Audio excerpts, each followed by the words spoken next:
మన రాష్ట్ర ప్రభుత్వ జీఎస్టీ ఆదాయం ఇవాళ తగ్గిపోయింది. కేసీఆర్ ఉన్నప్పుడు ప్రతి సంవత్సరం 12% గ్రోత్ ఉంటుండే. రేవంత్ రెడ్డి వచ్చినాక దేశ సగటులో సగానికి సగం పడిపోయింది తెలంగాణ జీఎస్టీ ఆదాయం. భారతదేశం 10% జీఎస్టీ గ్రోత్ రేట్ సాధిస్తే తెలంగాణ కేవలం 5% మాత్రమే ఈ సంవత్సరం జీఎస్టీలో గ్రోత్ రేట్ సాధించింది. కేసీఆర్ ఉన్న 10 ఏళ్లల్లా దేశం కంటే ఎప్పుడు ఎక్కువనే ఉన్నది తప్ప ఎన్నడూ కూడా తక్కువ లేము.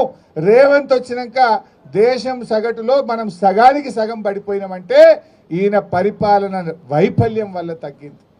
జీఎస్టీ తగ్గింది, స్టాంప్స్ అండ్ రిజిస్ట్రేషన్ తగ్గింది, ఆర్టీఏ ఆదాయం తగ్గింది. అంటే ఏది చూసినా తగ్గుముఖం పట్టింది, తిరోగమనం పట్టింది.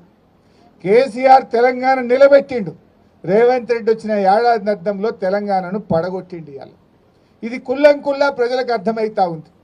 కేసీఆర్ చెట్లు పెడితే రేవంత్ రెడ్డి చెట్లు నరుకుతుండు. పెట్టుడు కేసీఆర్ వంత అయింది, నరకుడు రేవంత్ రెడ్డి వంత అవుతుంది. కనబట్టలేదా?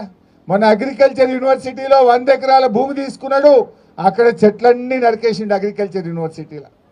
నిన్న మొన్న మీరు చూసిండ్రు హెచ్సియుల 400 ఎకరాల ఇవాళ హెచ్సియు భూముల్లో అడవులను నరికి మూగ జీవాల పాపం ఇవాళ మూట కట్టుకున్నాడు రేవంత్ రెడ్డి.